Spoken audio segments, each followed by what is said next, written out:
The brand new Subaru WRX is a fun, fast, and let's face it, furious car that will put a huge smile on most drivers' faces. But that's not what this video is about. Oh no, this is about geeking out on the tech and facts and figures of this car. At a recent press intro of the new WRX, we had a chance to sit through a very long PowerPoint presentation that went through in excruciating detail everything, actually more than everything you ever wanted to know about the new WRX. So, coming up next on the Fast Lane Car, and you've been warned, is more than everything you've ever wanted to know about the brand new Subaru WRX.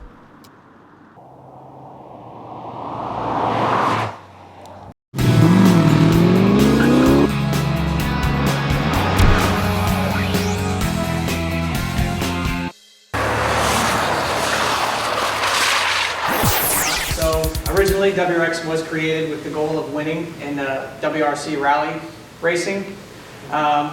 More recently, we've shifted our focus into more kind of road racing with 24 hours of Nürburgring starting in 2008 on kind of more of an international stage.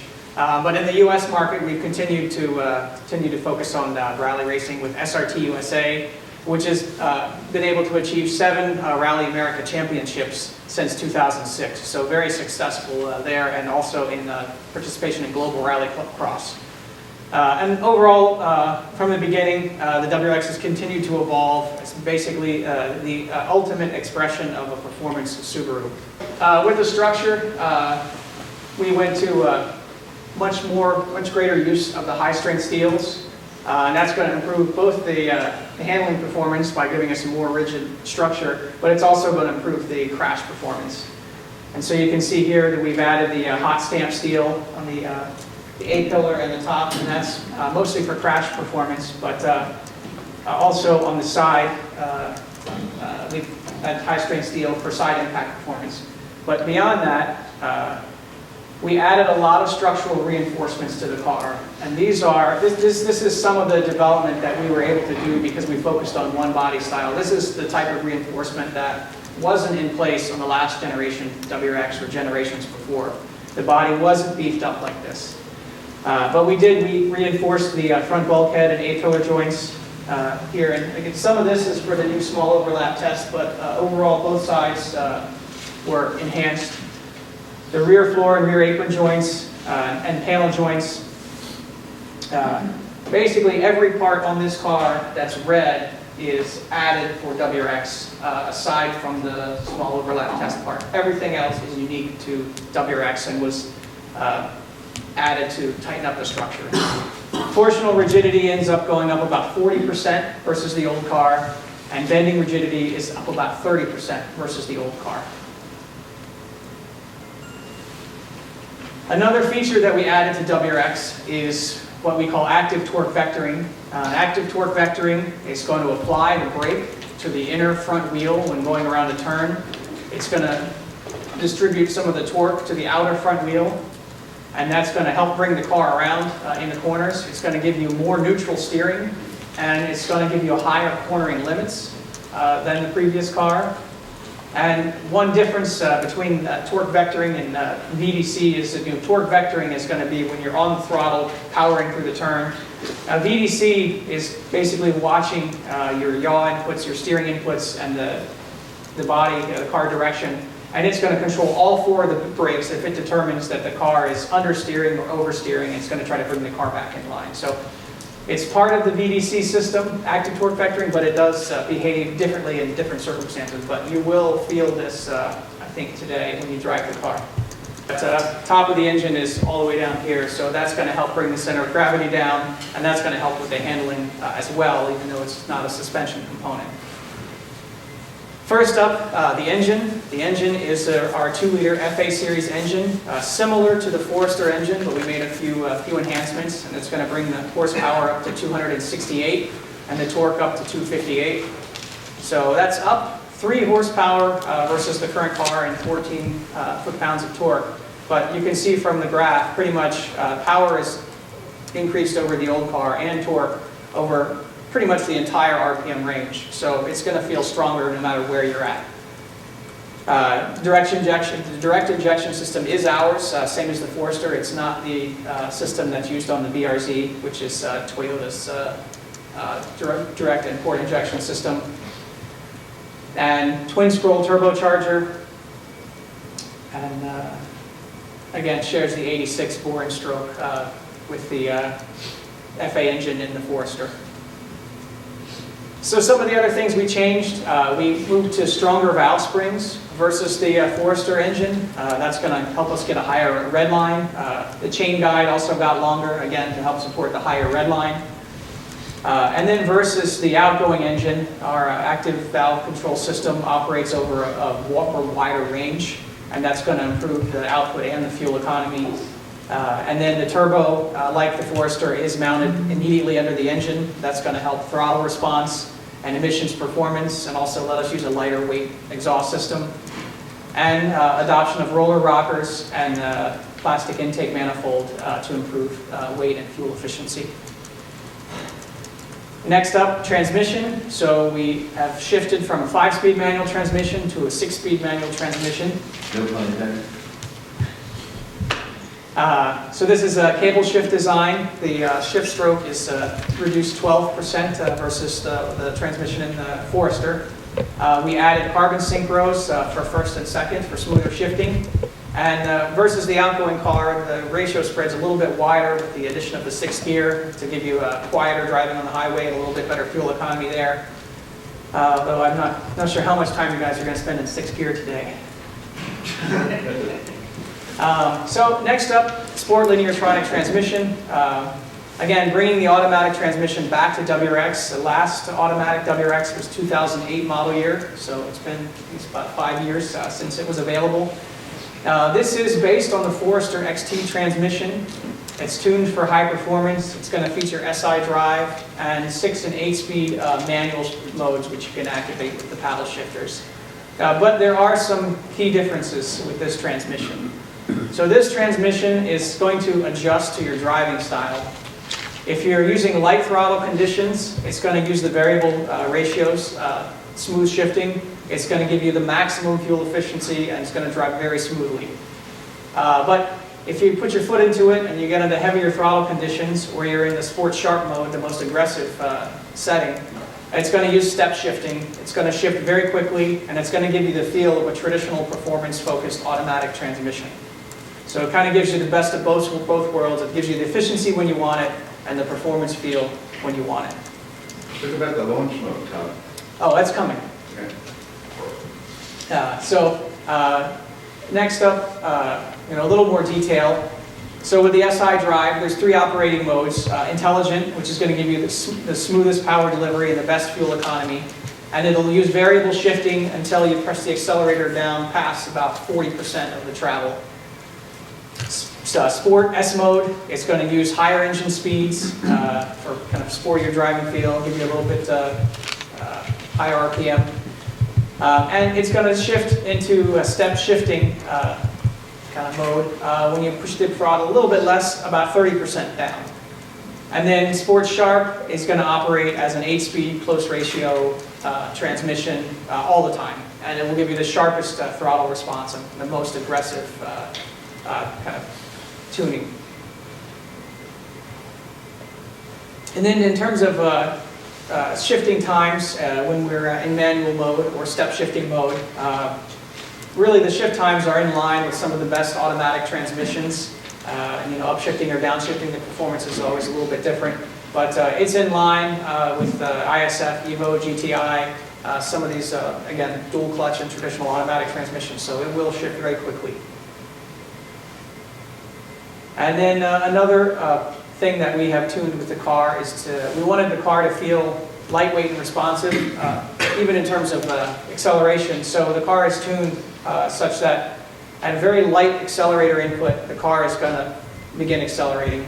And so these are some cars that we had on hand in our test facility. We had a GTI, an A4, and a Sonata with an automatic transmission. And once you start pressing on the throttle, at just 10%, you can see the WRX starts accelerating quite a bit faster than these cars. And then at 25%, still only a quarter of the way, you can see how much quicker WRX is accelerating. So it's really going to feel, the car's ready to go and ready to have fun when you're driving it. And then lastly, adaptive control with the transmission. So in all modes, you're going to have uphill, downhill control, which is going to give you engine braking when you're going downhill. But in the S and S sharp modes, you've got a 2, 3, and 4, which is going to cover sudden accelerator release. So if you release the accelerator suddenly, the system's going to prevent upshifting to give you additional engine braking. Then if you're braking, if you're accelerating just after braking, the system will more quickly reduce the gear ratio, again to provide braking torque. And then lastly, it won't change the gear ratio or shift gears when you're cornering aggressively to avoid kind of disrupting the chassis mid-turn. And of course, I guess the last part of this. So why did we bring the automatic transmission back to WRX? And the reality is that the automatic transmission is basically a requirement. By our investigation, basically 60 to 80% of pretty much any car that has any sporting pretensions and offers a choice is automatic. And in fact, by our checking, only the Fiat 500 and the BRZ are more than half manual. With the BRZ exceeding 70% manual, which is really kind of not even close to anybody else. So Subaru buyers really like manual transmissions. However, we do have two versions of our symmetrical all-wheel drive system for WRX. The manual transmission models use our continuous all-wheel drive system, which is the same basic system as today. It's a 50-50 torque split nominally, and viscous coupling, locking center differential. It's purely a mechanical system, and it's going to transfer torque to the wheels with the best traction when there's slippage. The automatic transmission cars are going to use our variable torque distribution system, which uses a planetary gear type center differential and an electronically controlled hydraulic transfer clutch that's going to manage the torque distribution. It's always changing, it's always adjusting, but the nominal torque distribution is 45 front, 55 rear, so we're sending a little bit more torque to the rear to give you a little more handling agility with the car. Power to weight ratio exceeds all of our competitors in the price range of this car. This is still curb weights, not finals, but this is a preliminary estimate. We should be best in class with power to weight ratio. And then in terms of acceleration, in our own internal testing, we have very, very excellent but acceleration conservative engineers. So we tested 5.4 seconds 0 to 60. That's the same as the old car in our testing, but some of you guys are maybe a little bit more aggressive with your testing, and the current car has published results that are quite a bit faster than 5.4 seconds, so you wouldn't be surprised if that happened with this car, because in our testing it's the same acceleration as the current car. So down is good.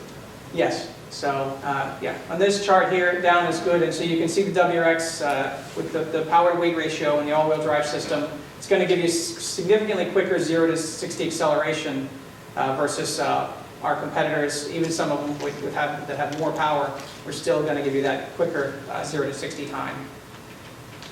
In terms of the automatic transmission, a little bit slower. So our testing internally is 5.9 seconds 0 to 60. But again, all-wheel drive is going to help you get significantly quicker all-wheel drive acceleration than our competitors. And we did add a launch mode feature that's going to help get the most acceleration out of the car if you want to try that. And so basically it's pretty easy to use. It's almost like you would normally launch a front-wheel drive, normally launch a car, an automatic transmission car for 0 to 60. So you'll stop the car, put your left foot on the brake, and then you'll put your right foot on the gas, bring the RPM up, and then release the brake and floor it. And so what that launch mode will do is that it will, to about 60 miles an hour, it will give you the most aggressive throttle and the variable shifting, which is the fastest way to get you to 60. So, and then once you're there, it'll revert back kind of to normal operation. And it'll do this regardless of which SI drive mode that you're in. Next up, brakes. So we We know some of our WRX owners have been asking for improved brakes, so we made some improvements there. The front rotors go from 11.6 to 12.4 inches. They pick up about 6 millimeters in thickness. And overall, fade resistance around our test track in Japan, about 40% more resistant to fade. So big improvement there. 2-pot front, 1-pot rear system. And we did make some other changes. We added a high response booster and a larger master cylinder. And those are going to give you a more solid and more linear feel and improve the responsiveness of the braking system. And also, we added our brake override system. It's something we've been adding to our cars as they've been redesigned, updated, and that's going to cut engine power in the cases where you are pressing both the accelerator and the brake at the same time. Here, just a little bit of a chart here to kind of show where we are. So we made those changes to the brake system to give you kind of more linear braking feel. And so this is a chart of deceleration versus brake stroke, WRX versus some kind of key cars here known to have really good braking performance. As you can see, WRX is it's not at the front, but it's in line with a pure sports car such as the BRZ or the Cayman S. So really much closer in braking feel to these cars than some of our other cars here, 335i, RX-8, or R32. In terms of packaging, similar body length and a larger cabin and a longer wheelbase.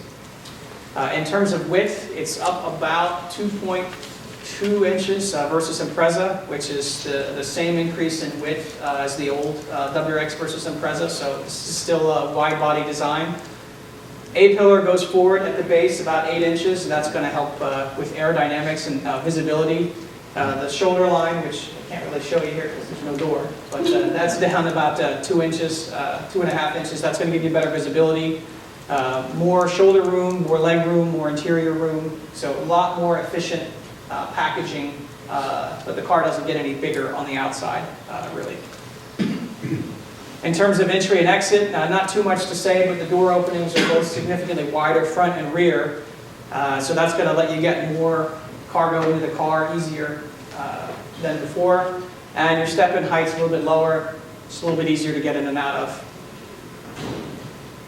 In terms of cargo capacity, trunk volume goes up from 11.3 to 12 cubic feet. We can now fit 4 golf bags up from 3, so every passenger can have their golf bag with them in this car. The load floor is lower and flatter, and the trunk openings is a little bit wider to make it easier to get stuff in and out. In terms of interior styling, a lot of updates there. In the corner here, you can see everything orange is unique for WRX versus what was in Impreza, and lots of little pockets and storage in the car that is going to make it easy to live with. I know this is not the primary concern for a WRX buyer, but if you have the car, it's going to be very, very convenient. Lots of storage inside the car.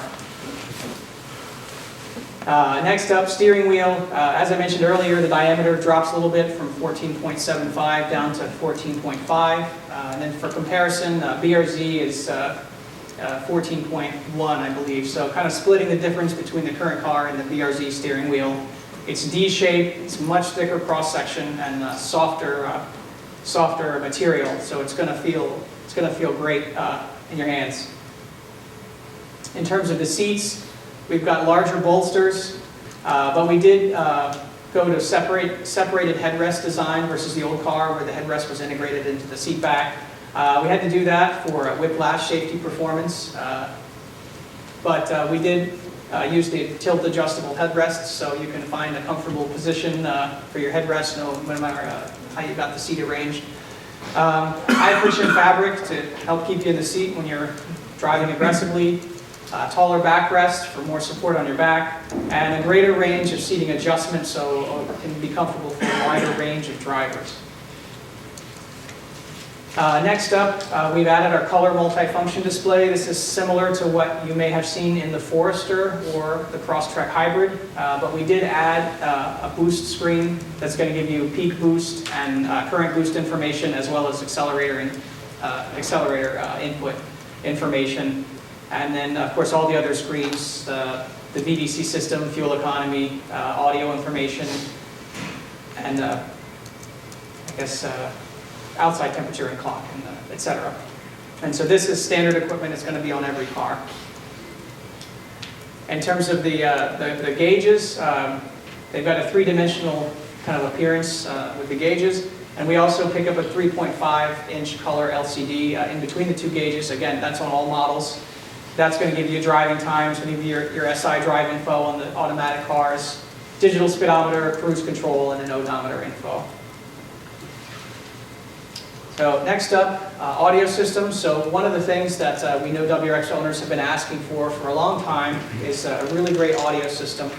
And again, one of the advantages of freeing up resources by focusing on one body style lets us do more of this stuff. So we were able to partner with, to work with our partners Harman, who've helped us with some of our other product lines, and develop a really great audio system for WRX. It's a 440-watt, 8-channel system with 9 speakers. It's going to give you, well, basically all the sound quality and sound performance was tuned with Harman engineers to give you distinctive bass and true sound reproduction. And we added a mass damper to the body to suppress vibration at the higher volumes, which the owners will probably use more often than not. And overall, the tuning was, I guess, kind of tuned in line for our expectation of the WRX buyer preference. So a lot more sound pressure at the lower frequencies, a lot more lower frequency bass in the music is available for these buyers.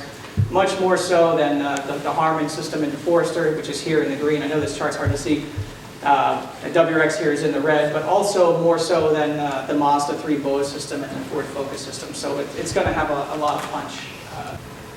Next up, fuel economy. So fuel economy with WRX is kind of an interesting story. On the manual transmission cars, it's up about 2 city and about 3 highway and combined. And I say about because these are estimates. The car hasn't been EPA tested yet. These are our estimates for where we'll end up, but we're usually pretty close to the final results. On the automatic transmission, we fall into kind of a strange government regulatory category. There's a strange rule involving cars with multi-mode transmissions, paddle shifters, and of a certain power to weight ratio. And when you have all these kind of boxes checked off, you have 2 options to kind of certify the car. You can test it in the most efficient mode, which for us would be I mode. And then after a year, the government's actually going to go survey the buyers, and if they find that not enough of them drive the car in I mode enough of the time, they'll make you retest the car in one of the other modes, and you'll have to revise your ratings.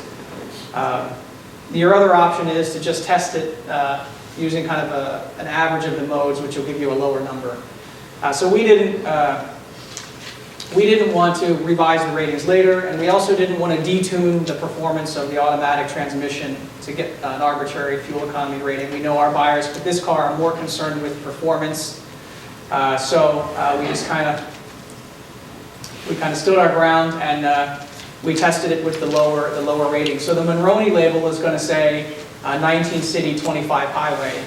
But in our testing internally, which we can't actually advertise or say or use really, but in I mode, it would be 30 on the highway. So you may be able to easily exceed the posted fuel economy ratio with the automatic.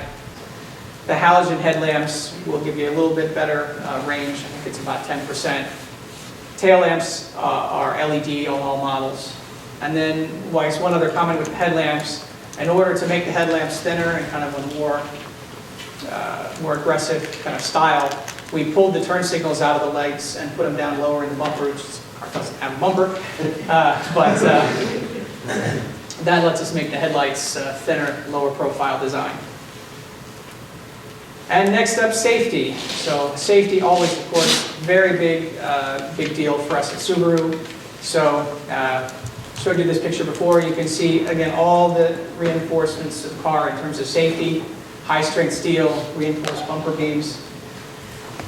In terms of the front collision management, we did make a number of enhancements for the new IIHS small overlap test.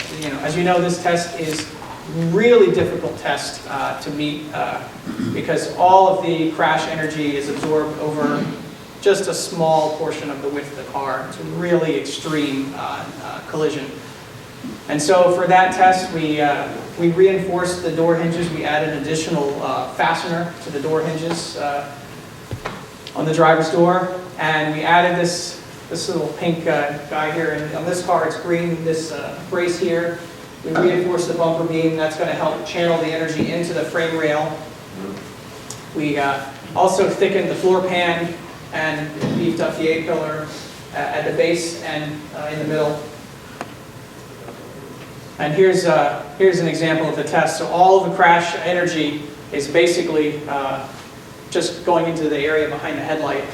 And then you can see here the reinforced bumper beam and the kind of add additional gusset here to help bring the energy into the frame rail so it's distributed throughout the structure. Our expectation with small overlap, cars hasn't been tested yet, but we're expecting good results with that test. In terms of side collision and roof crush, high tensile steel for the side sill and the center pillar. We've got hot pressed steel in the A-pillar.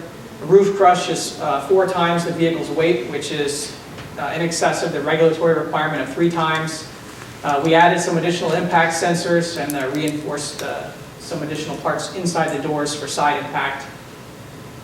Onto the rear, the structure is designed so even if you're hit on an offset rear collision, the energy is going to be distributed to the other side of the car and through the frame rails and then kind of diffused throughout around the cabin. Onto the seats, much more rigid than the current seats, which is going to help the safety. The separated headrests help the whiplash performance. And there's, on the seat back itself, there's kind of an S-shaped hook, which is going to basically stretch out in the hard rear impact, and it's going to let your whole torso move back into the seat to help reduce the whiplash. So it's kind of a clever design. Overall, key safety features, we've got 7 airbags, including the new driver's knee airbag, and our PVC system, ring shape reinforcement frame, brake assist and brake override, and our overall targets are for top safety pick, and our NHTSA 5-star overall rating. And then the other part of safety is visibility. Visibility is always an important part of design for us at Subaru. If you're more aware of your surroundings, you're less likely to be involved in an accident in the first place. And so to that extent, this car picks up the narrower A-pillars. They're moved forward. We added the partition glass at the base of the A-pillar and moved the mirrors down into the door. That makes a big difference in visibility to the forward left and forward right. The instrument panel is lower at the top, about 2 inches versus the outgoing car. And the shoulder line, again, it's lower. And rear vision camera, standard equipment.